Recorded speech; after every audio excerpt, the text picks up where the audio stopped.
estágio, dependendo da quantidade de perguntas do mesmo assunto, mas o nosso objetivo é sanar as dúvidas de vocês. Vamos começar, doutor? Vamos lá.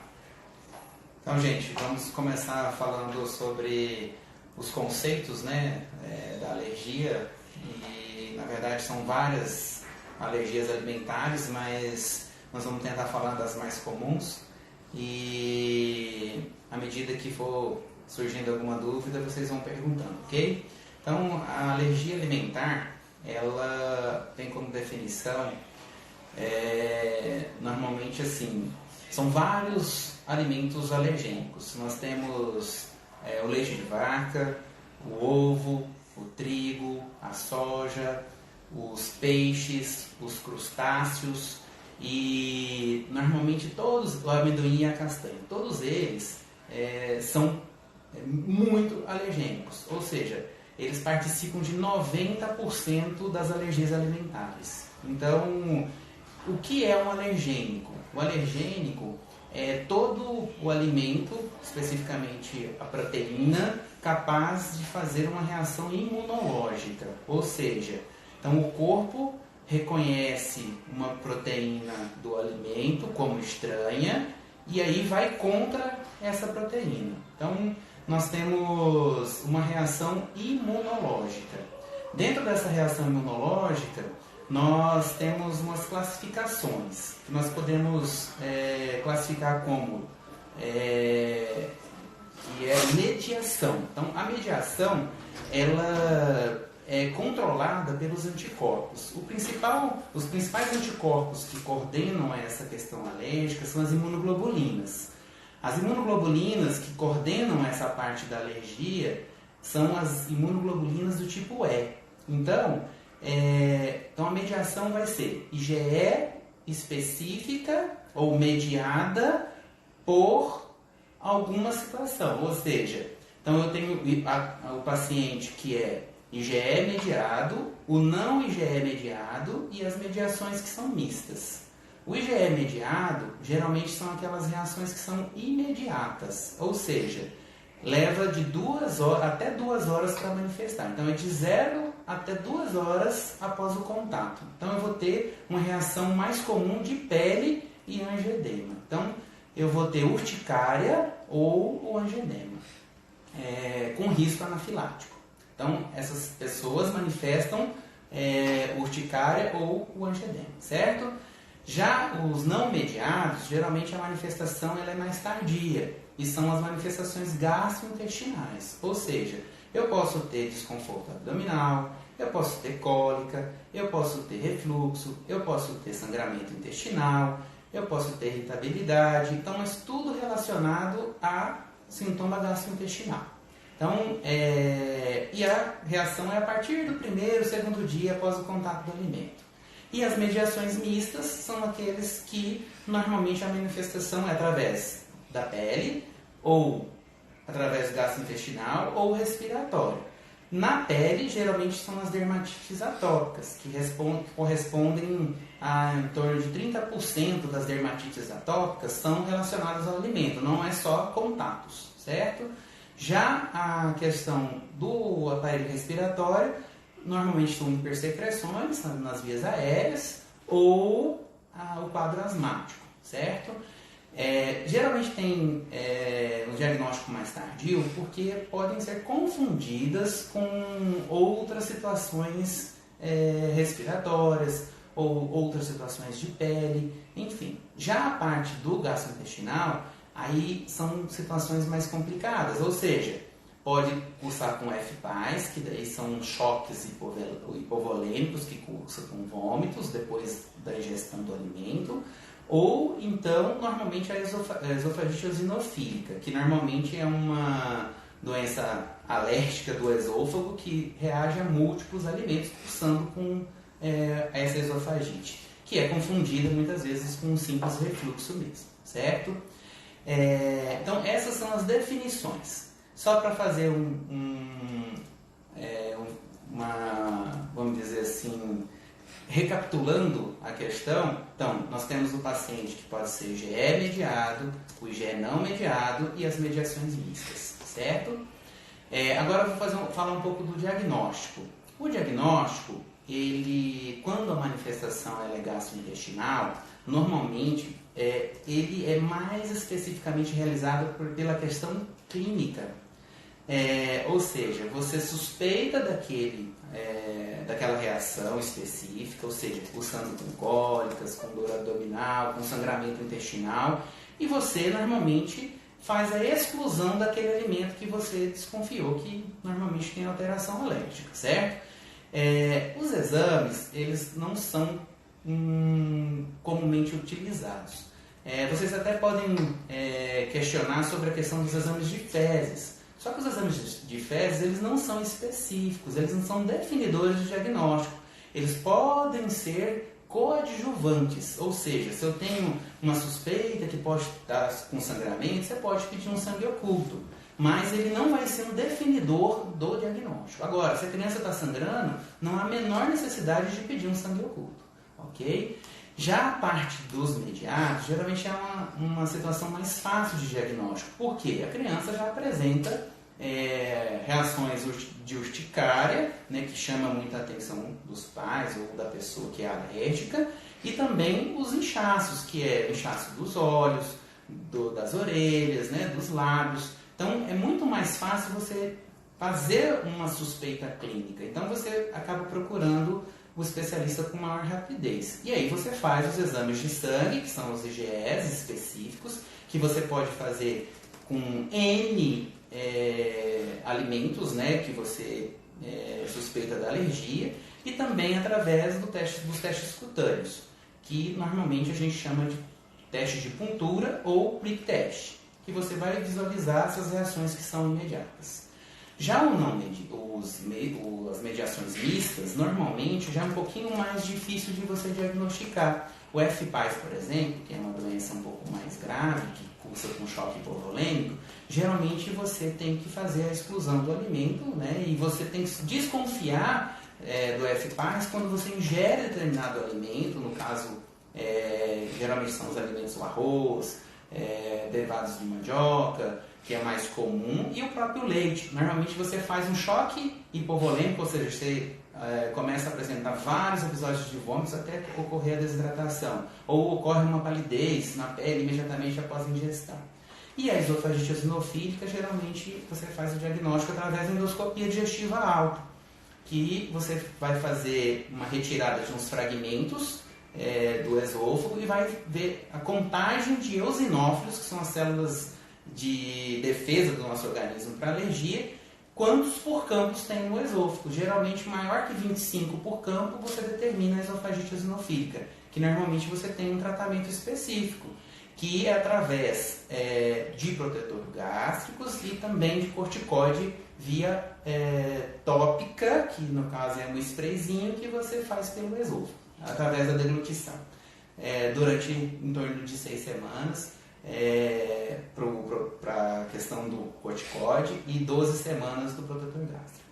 Certo? Então, dei uma pincelada rápida sobre a questão dos diagnósticos. Agora a gente vai falar sobre as dificuldades no tratamento. Então, é muito importante você fazer um diagnóstico precoce, porque você vai ter um prognóstico melhor. E como é que você faz esse diagnóstico precoce? Através da consulta com os especialistas. Ou seja, se a manifestação for mais de pele, de reações imediatas, quem tem que ser procurado é o alergista. Então, que vai fazer os testes específicos e vai te dar o diagnóstico. Quando o sintoma é gastrointestinal, você tem que fazer a procura do gastroenterologista pediátrico. E, logicamente, coadjuvante ao nutricionista, que, na verdade, o nutricionista ele faz parte de todos os processos, tanto do mediado, do não mediado e também dos mistos. Já a parte mista, geralmente também, você suspeitando, a melhor solução é sempre procurar os especialistas, ok? Dentro de uma dieta de restrição que você define, quando você tem que fazer essa dieta de restrição, vamos supor aqui de uma alergia à proteína do leite de vaca. Então você suspeitou dessa alergia, você tem que tirar todos, se segurar de que tudo está sendo controlado, ou seja, de todas as partículas da proteína do leite de vaca, certo? Porque se você não fizer um controle absoluto, você vai começar a cortar outros alimentos pensando que normalmente só com a dieta de exclusão do leite não houve uma melhora. É certo que tem casos graves que você precisa ir cortando outros alimentos, que a gente fala que o protocolo diz que são as reações cruzadas. E tem os alérgicos múltiplos também.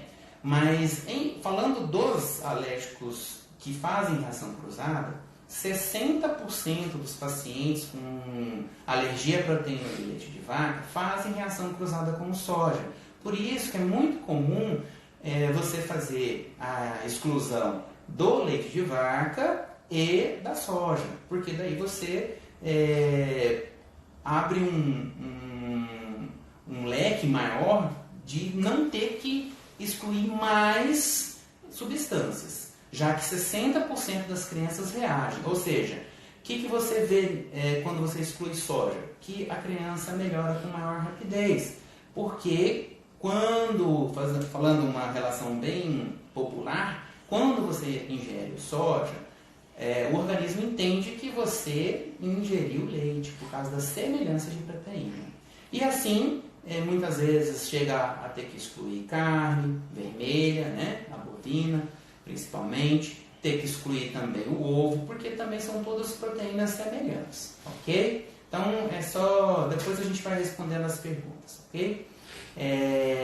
Sobre a questão das exclusões dos alimentos, a doutora Juliana vai poder falar posteriormente, que é muito importante estar visualizando o rótulo, porque muitas vezes as informações são um pouco obscuras e você às vezes pensa que está fazendo a dieta corretamente e na verdade não está.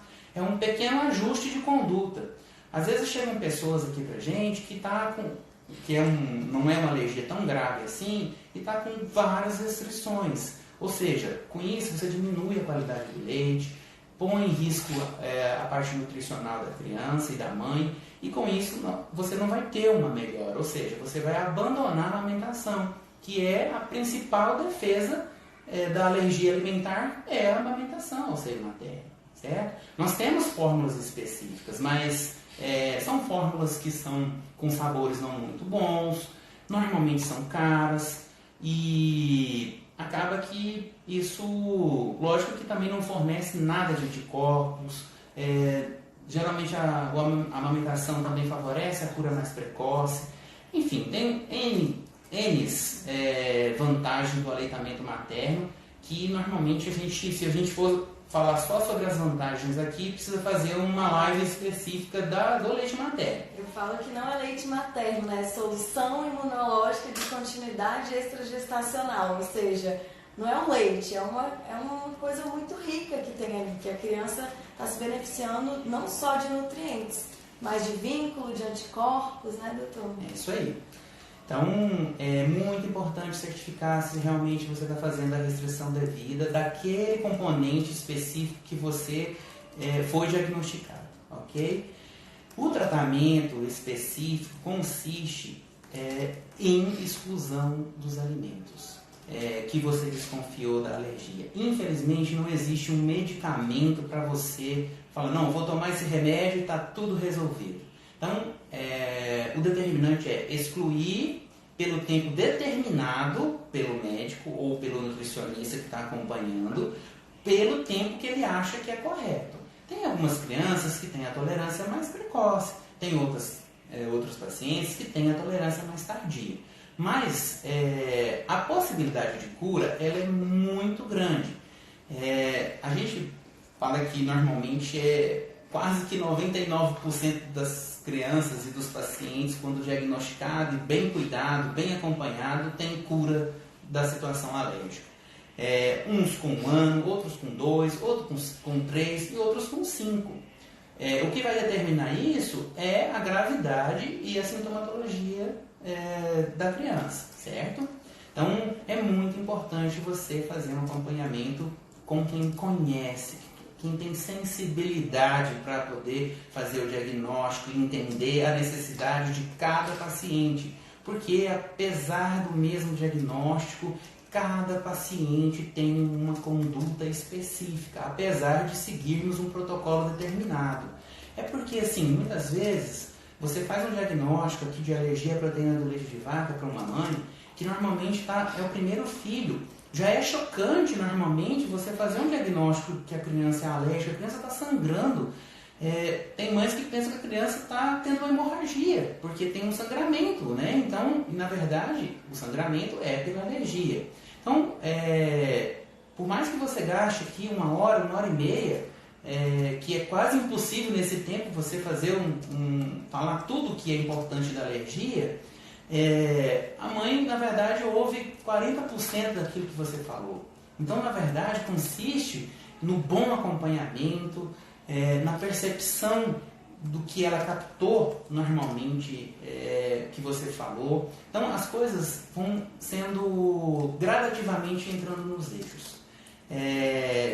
Tanto eu quanto a Juliana, nós tivemos filhos alérgicos. Então, e eu não estou dizendo que todos os profissionais têm que ter um filho alérgico para ter uma maior sensibilidade dentro do tratamento e da condução. Mas para mim foi um divisor de águas. Eu tinha a parte técnica, mas eu senti na pele. Para mim, mudou meus conceitos e normalmente a gente tem conduzido de forma mais sensível, né, a cada necessidade. Tá? Às vezes, uma das queixas principais e sintoma associado quando a gente tem as crianças não mediadas, que é o mais que eu comumente lido, normalmente um dos sintomas principais é o sangramento, sim. Logicamente que nós temos os diagnósticos diferenciais das crianças que sangram, mas a principal causa de sangramento no bebê, de fato, é a alergia alimentar. Dentre as diagnósticos diferenciais, nós temos doença inflamatória intestinal, pólipos, que geralmente está ligado à família, divertículo de Meckel, que é uma malformação a nível intestinal, que são células gástricas fora do estômago que implantam no intestino e fazem sangrar. Nós temos as fissuras, que normalmente nem sempre é alergia. Então, assim, fibrose cística, que é uma doença genética. Então, a gente tem que ter essa sensibilidade e não chegar tirando o alimento logo de cara, sem você fazer os diagnósticos diferenciais. Porque senão você, às vezes, se você não pensar na situação, nos problemas que podem ser do diagnóstico diferencial, você não chega no diagnóstico correto. Às vezes você sacrificou aquela mãe na dieta e, na verdade, é outro diagnóstico. Então, aqui a gente está cheio de pacientes que, às vezes, a gente faz um diagnóstico diferente e a conduta é diferente. Então, por isso que é importante estar acompanhando com um especialista que vai ter uma boa conduta, um bom segmento. Já a outra queixa principal também é o refluxo, que às vezes o pessoal simplesmente passa medicamento e passar medicamento é fácil. E fazer exame para diagnóstico de refluxo também é fácil, apesar de não serem específicos, que a maioria das vezes se faz uma ecografia com Doppler de abdômen. Só que, na verdade, a ecografia ela não é um método diagnóstico para refluxo. Na verdade, quando a gente pede, quando eu peço, geralmente é para fazer diagnóstico diferencial de malformações, que normalmente, quando a criança vomita, ela também pode ter problemas, não só alérgicos, mas problemas anatômicos e problemas metabólicos. Também tem pacientes que você faz um diagnóstico, chega para você com simples refluxo, na verdade é uma coisa mais séria. Né? Distúrbios metabólicos, que a gente normalmente encaminha para o geneticista, e situações anatômicas que a gente encaminha para o cirurgião. Então, se eu for citar aqui algumas situações anatômicas, nós temos aqui a estenose hipertrófica do pilório, o pâncreas anular e a amarrotação intestinal, que são diagnósticos diferenciais. E com uma simples ecografia, quando solicitada de forma adequada, você faz o diagnóstico diferencial. Já a questão dos distúrbios metabólicos, você com o teste do pezinho e aí alguns exames extras que a gente solicita, é capaz de fazer o diagnóstico também. E você excluindo todas essas possibilidades, aí sim você relaciona o refluxo como secundário à reação adversa ao alimento. E assim, você faz um tratamento adequado. Porque só tem o refluxo quando é secundário à alergia, porque você tem alergia. Senão não apareceria o refluxo. Às vezes você tem que fazer o tratamento, ou seja, passar protetores gástricos, pura e simplesmente para dar um alívio para aquela criança, porque o principal sintoma da criança quando tem refluxo é parar de amamentar ou parar de comer. Então, ou ter repercussões com os vômitos, né, posteriores, né? Então, é muito importante você fazer os diagnósticos diferenciais e um diagnóstico correto, porque assim você vai estar tratando de forma correta. E, então, assim, a gente tem essa sensibilidade, cuida bem das nossas crianças, e essas informações são essenciais ser propagadas, porque às vezes você está lá com um vizinho tratando de um refluxo e é uma alergia, ou tratando de um refluxo e é uma malformação, tratando de um refluxo e é um distúrbio metabólico, né? Então, a gente tem que se atentar a isso e ser propagador dos nossos conhecimentos. Algumas vezes também a gente recebe aqui alguns pacientes que são alérgicos, fazem reações múltiplas e normalmente têm depois manifestações neurológicas associadas. Então a gente também tem que atentar a essas situações, porque na verdade a alergia ela também pode afetar a parte neurológica. Nós temos um eixo neurológico envolvido. Então, quando você pensa em alergia, você pensa que é só aquela situação que você tem diarreia, ou que você tem um sangramento, ou que você tem um refluxo, ou que você tem uma empolação, né, uma urticária. Enfim, às vezes um pequeno sintoma pode ser um diagnóstico de alergia alimentar. Tá? Então, eu vou abrir aqui para a Juliana falar sobre a questão da importância da identificação da rotulação dos alimentos, porque é muito importante dentro dessa restrição para evitar essas exclusões exageradas, ok? A Juliana vai falar para a gente. Gente, o nosso maior objetivo dentro do tratamento da alergia alimentar é trazer qualidade de vida para o paciente. Isso inclui a gente estabilizar o paciente, deixar a criança bem, a família bem e não fazer restrição desnecessária, porque quando a restrição ela vai além do necessário, a gente acaba também prejudicando a qualidade de vida dessas famílias. E isso, quando a gente fala em estabilizar o paciente, é fazer observar com aquele olhar clínico de como está sendo feito o controle dessa dieta para identificar furos. Às vezes a gente está começando a tirar um monte de alimento desnecessariamente, mas na verdade aquela dieta está cheia de furo. Eu estou consumindo um alimento que eu acho que não contém leite, mas contém. Desde 2009, né, existe a lei da rotulagem, que ela começou a ser colocada em prática. Na verdade, a lei existe desde 2017, desculpa. Mas desde o ano passado ela começou a ser colocada em prática. E hoje está sendo muito mais fácil tratar de alérgico, porque a gente já consegue identificar ali em alguns rótulos o que tem e o que não contém. Só que a gente sempre cai nas pegadinhas, né, dos nomes técnicos, de caseinato de cálcio e outros nomes que a gente acha que não está consumindo leite, mas está. Então eu sempre falo que a regra número 1 para o tratamento de alergia é fazer o controle adequado e vá mais à feira, vá mais ao sacolão e menos ao supermercado. Porque o mercado, o produto industrializado, é um monte de ingredientes que a gente muitas vezes não sabe que tem ali dentro, escondido em uma embalagem bonitinha. E aí a gente acha que está consumindo um alimento saudável, mas na verdade a gente nem sabe dos riscos que está causando para a criança alérgica e para a saúde dela como um todo. Porque a alimentação saudável, ela é muito importante para a saúde da mãe que amamenta, porque se a gente tem deficiência nutricional, acarreta em depressão, em fraqueza, em cansaço excessivo, e essa mãe precisa estar bem, para essa criança estar bem, e para a saúde da criança.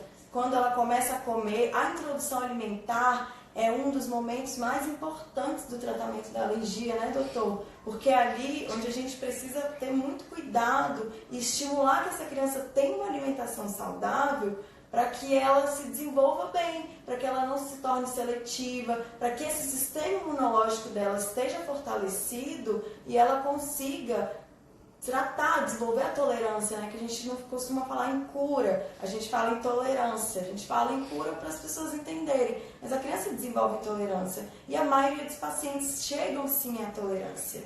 E o nosso objetivo é que enquanto a tolerância não chega, que infelizmente a gente nunca vai saber quando, é trazer qualidade de vida para essas famílias. É uma alimentação adequada, é viver em paz com a alimentação, é incluir. O nosso grande objetivo aqui em trazer para a rede social essas informações é trazer também inclusão para essas famílias, porque a gente só consegue isso com informação. As pessoas elas não sabem como é a realidade da alergia alimentar.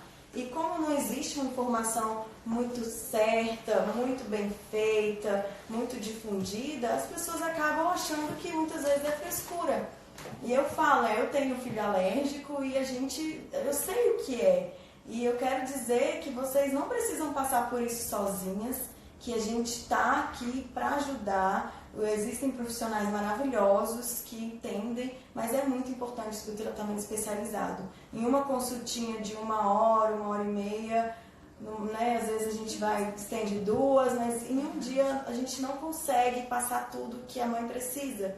E como o doutor falou, né, quando a gente recebe o diagnóstico, a gente sai meio chocado da consulta. Então a gente nem absorve tudo que é falado. A gente sai ali, a gente fica prestando atenção, mas depois vem um monte de dúvida, a cabeça vira um turbilhão. Às vezes eu costumo dizer que depois da primeira consulta é quando a mãe sai, depois que vem as dúvidas, né, no WhatsApp ou na consulta posterior, elas vêm com uma lista enorme de dúvidas, porque as dúvidas vão surgindo no dia a dia mesmo. Então é muito importante estar esse lado a lado com vocês, fazer esse acompanhamento, que vocês não precisam passar por isso sozinhos, existem N alternativas, a gente consegue ter uma alimentação saudável, prazerosa, não precisa passar fome para fazer dieta de exclusão, hoje a gente tem muita opção e vai terminar lá também. Gente, desculpa, mas a gente vai... Problemas técnicos. É que deu a hora, doutor, a gente...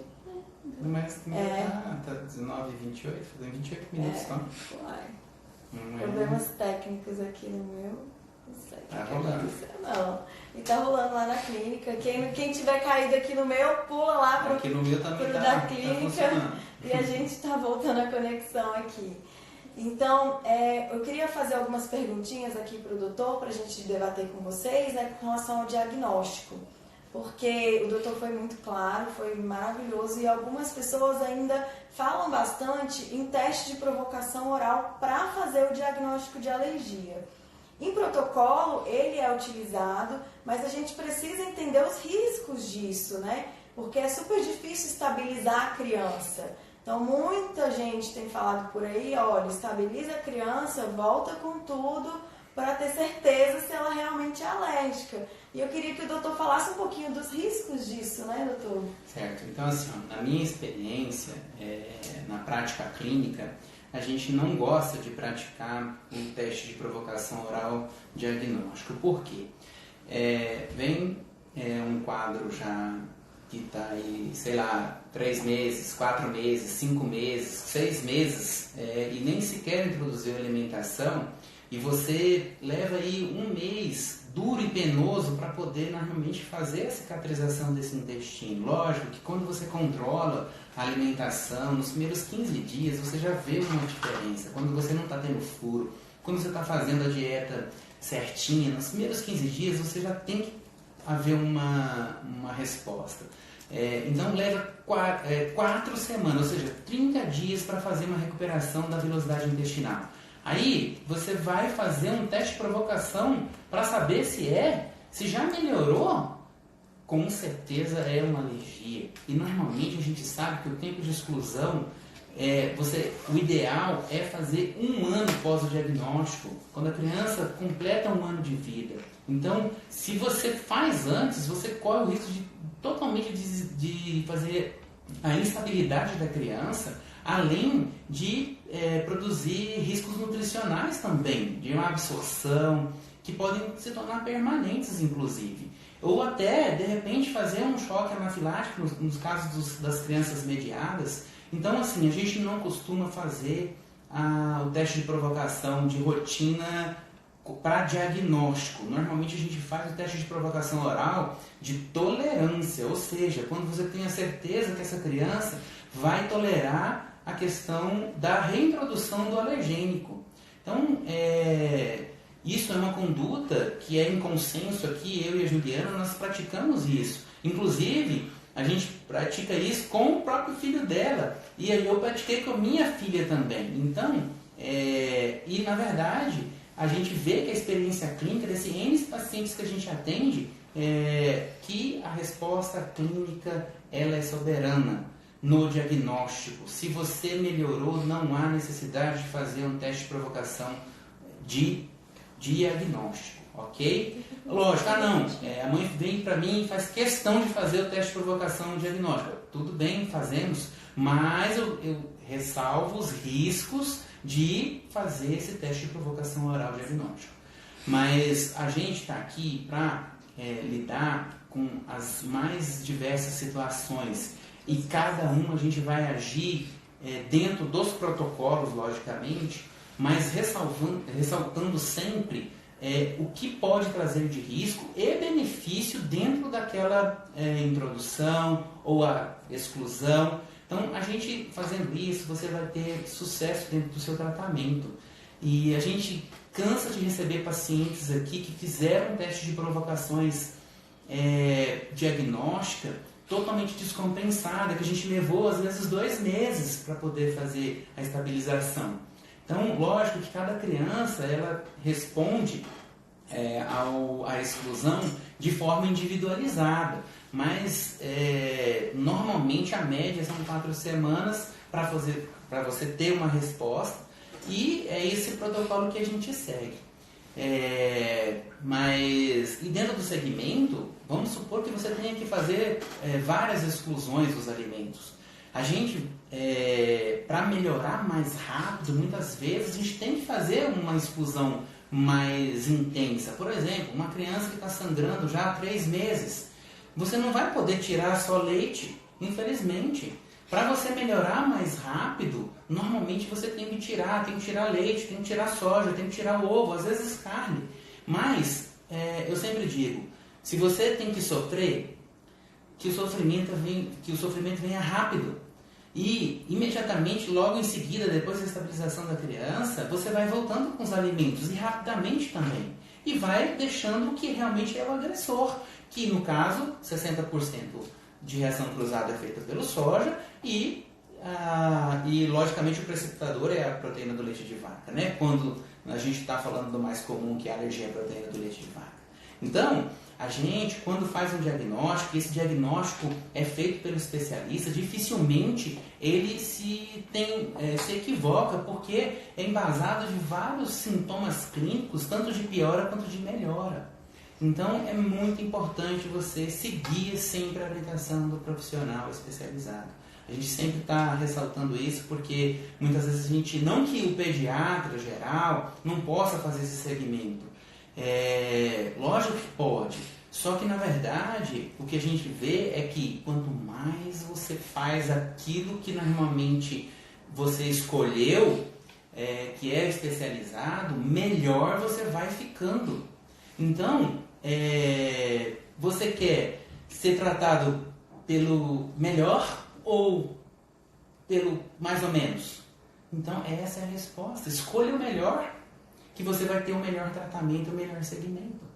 Tá? Então, só abordando a questão da introdução alimentar, que a Juliana falou, muitas vezes a gente vê aqui pacientes com sangramento intestinal e normalmente o pessoal está entrando com alimento. Isso não é um bom critério. Por que não é? Você vai entrar com alimentos que são potencialmente possíveis de dar reação cruzada. E se der uma reação, como que você vai saber se é daquilo que estava reagindo antes, no caso da proteína do leite de vaca, ou se é uma reação cruzada do próprio alimento que você está entrando? Então, estabilize a criança primeiro, pare o sangramento, depois entre para a alimentação. E essa alimentação, ela tem uma sequência. Normalmente a gente entra primeiro com um alimento salgado. Por quê? Qual a explicação do alimento salgado? Isso já é uma prática com a pediatria geral e com a gastro mais ainda, e muito mais tempo, porque normalmente você tem uma agressão de velocidade intestinal, que são umas voltinhas que são responsáveis pela absorção do intestino. E a absorção do intestino, a primeira barreira de absorção são os açúcares. E a fruta é um açúcar. A fruta é a frutose, ou seja, você vai ter uma reação de gases, de desconforto, de má absorção com a fruta, que normalmente com um alimento salgado você não vai ter. Lógico que você não vai botar sal, na verdade é uma maneira da gente falar. Mas, e mesmo assim, você tem 6 grupos de alimentos. Você escalona cada 3 dias a introdução desse alimento e vai observando por quê. Geralmente a reação vem nos primeiros 3 dias. Se você ficou na dúvida, na prática clínica a gente orienta a ficar mais 2, 3 dias até você estabelecer uma certeza de que reagiu ou não reagiu. Então, não reagindo, você vai acrescentando os alimentos até chegar na finalização dos grupos. Chegando no final dos grupos, você normalmente parte para as frutas e assim você completa uma boa alimentação. E você não vai ter problema, não é agora se você fizer a introdução errada, é para sempre. É aquela criança que normalmente vai ser seletiva, é aquela criança que normalmente vai ter problemas por não contato da substância. Então você tem que ir testando todos os alimentos, porque normalmente nos primeiros 8 meses você tem uma janela imunológica. Ou seja, você precisa entrar em contato com o maior número de alimentos para evitar uma reação futura. Então, isso é essencial, ou seja, e quem melhor faz esse segmento é o gastroenterologista pediátrico e a nutricionista especializada em alergia alimentar. Então, se você tem dúvida, procure o especialista, ok? Então, o que a gente pode falar mais aqui sobre a questão dos sintomas, as manifestações, que é muito importante, que isso atrasa o diagnóstico muitas vezes. Então, só para quem entrou agora, normalmente a gente pode ter sintomas de pele, a gente pode ter sintoma gastrointestinal e a gente pode ter sintoma respiratório. Que esse sintoma respiratório é o que a gente mais vê aqui no consultório, que muitas vezes a criança tem um quadro asmático prolongado, infecções de vias aéreas superiores de repetição e está sendo tratado como simples asma ou simples alergia a ácaro, poeira, os agentes ambientais. E na verdade, quando você vai ver, é uma alergia alimentar. A gente sempre, normalmente, cansa de ver aqui, isso acontece nos irmãozinhos mais velhos, porque na verdade os pais vieram para a criança menor, que é o bebezinho que acabou de nascer, porque está sangrando o intestino, e falam, pera lá, esse sintoma o meu filho maior teve. Na verdade não teve, ele está tendo. Ou seja, o diagnóstico não foi realizado. Então assim, e muitas vezes a gente pega e faz consulta logo em seguida do irmão, porque tem que fazer o diagnóstico. E aí a gente faz a exclusão daquele agente que a gente desconfia, e resolve o problema também da criança, nunca mais tem crises. Certo? Então, dentro desses sintomas é muito importante. Quem vai identificar isso, gente? É o especialista. Então, sintomas gastrointestinais, às vezes a criança só tem, não golfa, né? Ou seja, não bota para fora, mas tem um desconforto, uma irritabilidade extrema, choro que são incansáveis. A criança chora, mas não assim, a noite inteira, ou que você vê que a criança está tendo movimentos antálgicos assim, específicos no peito, por exemplo. Então tem que atentar para o diagnóstico, que aquela criança pode estar tendo um refluxo e simplesmente não está golfando. Então, vá no especialista. O pediatra, você não tem que estar preocupado se o pediatra vai ficar irritado ou que vai ficar chateado. Na verdade, você tem que ficar preocupado com o seu filho, com o seu diagnóstico. Então, gente, procurem a especialidade, que vai poder te dar um encaminhamento e um diagnóstico, uma resposta. Porque às vezes a principal resposta que às vezes a criança está com refluxo, o pessoal passa a medicação, aí os pais naquela agonia falam assim, não, eu estou dando medicamento para refluxo. Daí esquece de perguntar quanto tempo? E se esse tempo chegar e não melhorar, o que eu vou fazer? Então, assim, na verdade, primeiro é investigar. Porque através de uma avaliação especializada, clínica bem feita, muitas vezes alguns exames laboratoriais coadjuvantes você consegue chegar num diagnóstico e uma resposta e uso de medicamento zero.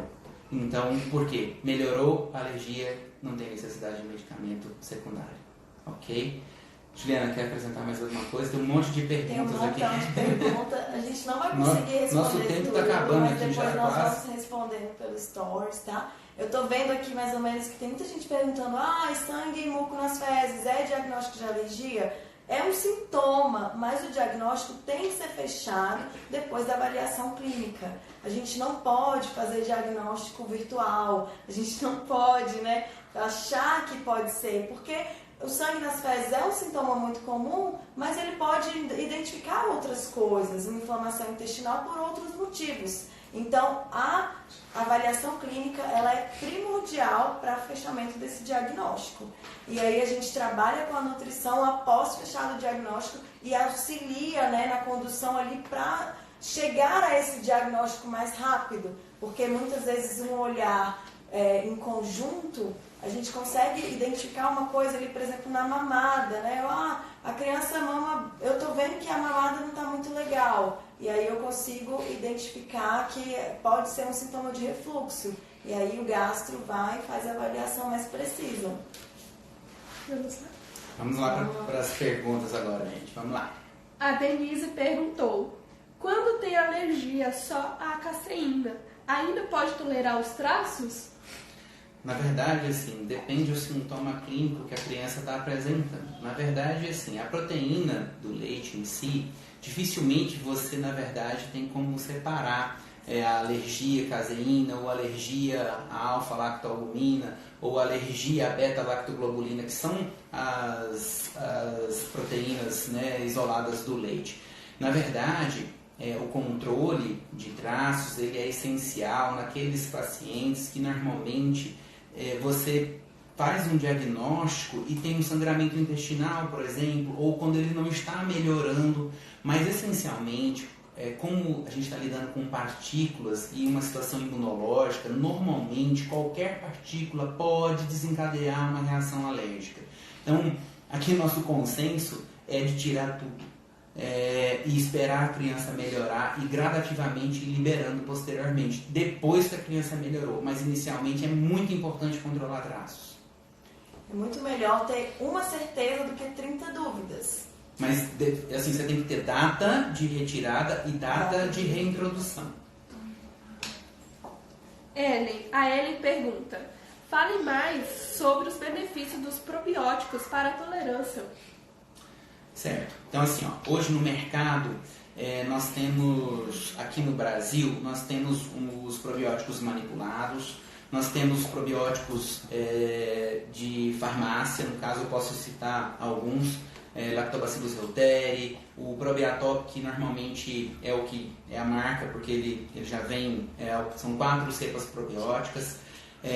Tem o Simforte, que normalmente é muito parecido com o Probiatop, tá? Mas a literatura diz que todos esses probióticos, na verdade, eles não são indicativos de uso para adquirir tolerância. Na verdade, o único probiótico que normalmente a literatura diz que ajuda na recuperação intestinal, dessa vilosidade intestinal, seria o Lactobacillus GG, que normalmente é comercializado no exterior, ainda não chegou no Brasil.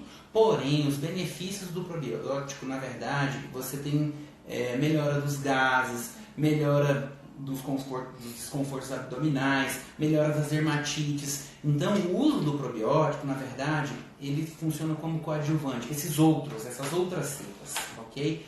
E, na verdade, assim, você tem que tomar cuidado, na verdade, quando você vai prescrever o probiótico, porque a criança com sangramento intestinal está contraindicado o uso de probiótico, porque, na verdade, o intestino está aberto, ou seja, está permeável. Então, o probiótico ele é um organismo vivo, ele é um lactobacilo, ele penetra nessa abertura intestinal e pode favorecer a passagem de bactérias nesse permeio e normalmente fazer uma translocação bacteriana seguida de uma sepse. Então, assim, tem que tomar muito cuidado com o uso do probiótico.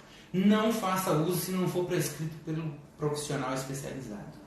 Existe um momento certo e o tipo de probiótico adequado para cada momento, para cada sintoma. O probiótico ele pode ser um aliado ali depois que a criança estabilizou, né, não está mais sangrando, não está mais com muco. Primeiro a gente faz um reparo dessa barreira protetora para depois entrar com o probiótico, que aí ele pode fazer uma ação de melhorar o sistema imunológico e todos os benefícios que a gente consegue a depender do tipo de bactéria, né? Quando a gente fala cepa, é a famíliazinha de bactéria. Cada família tem uma função dentro do intestino. Então não é assim qualquer probiótico para qualquer paciente.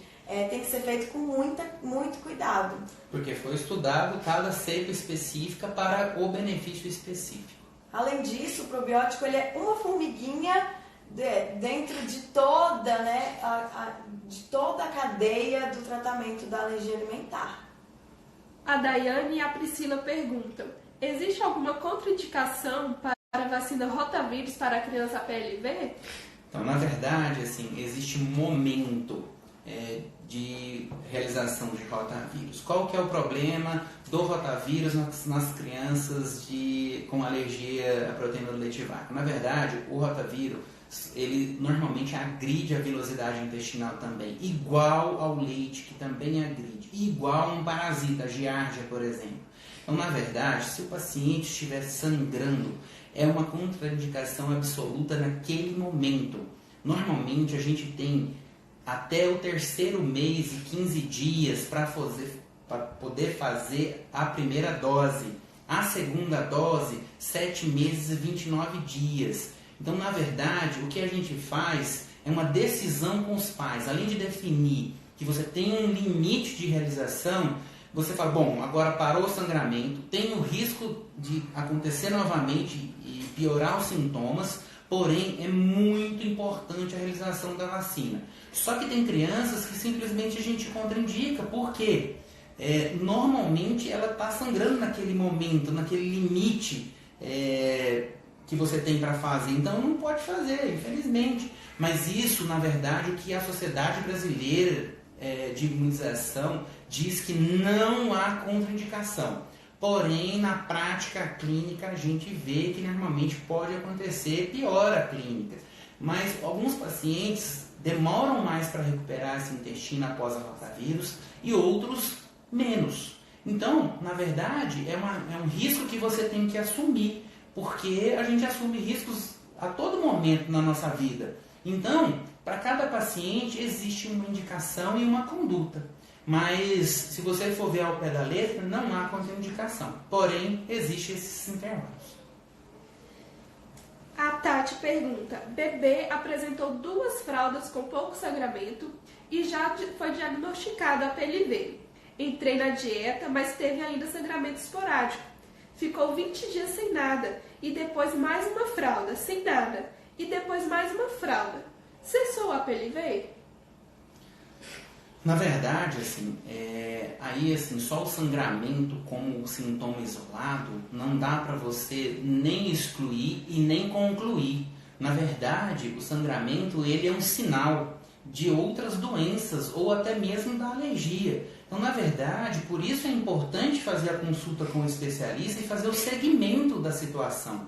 Porque, na verdade, às vezes esse sangramento está vindo de fora, no caso de uma fissura, às vezes por esforço evacuatório, enfim. Às vezes esse sangramento é outro motivo. Então, na verdade, o melhor é fazer um bom diagnóstico e um bom acompanhamento. Porque não dá para você concluir só com um desaparecimento de um sintoma. Na verdade, ele é um sintoma, ele não é um diagnóstico. Então, o diagnóstico ele é uma abordagem clínica geral e da história de quando começou, por que começou e quando parou. Ok? Como saber que o paciente está preparado para a TPO? A Emanuele pergunta. O teste de provocação oral de tolerância, na verdade, existe um tempo hábil. Na verdade, o primeiro teste de provocação oral, o ideal é ser feito com 1 ano. Normalmente, você não significa que você vai ter uma tolerância naquele momento de 1 ano de idade. Porém, você é obrigado a fazer. E tem que tomar muito cuidado, porque conforme a mediação da criança, normalmente não dá para você fazer o teste de provocação oral em casa. Então, na verdade, você às vezes faz o teste de provocação em casa e a criança tem um choque anafilático. Então, na verdade, quem define esse teste de provocação oral são os profissionais especializados. É o gastro, é a nutricionista, que vai discutir juntamente com o médico para saber quando se fazer. Ah, deu errado o teste de provocação com 1 ano. Quando eu faço o próximo? Cada 6 meses. Ou seja, de 6 em 6 meses eu tenho que provocar. Ah, mas eu tenho medo. Não pode ter medo, porque você está sendo acompanhado pelo especialista. Gente, é isso aí. A gente vai encerrar porque está dando o nosso tempo, né? Senão a live corta a gente no meio, igual aconteceu aqui. No meu Instagram deu uma cortadinha, minha internet, não sei o que aconteceu, porque é a mesma, mas a gente consegue acompanhar. Vai ficar gravada essa live lá no Insta da clínica, Centro Médico Casa Grande, no Insta do doutor e no meu Instagram também. Então a gente está muito agradecido pela participação.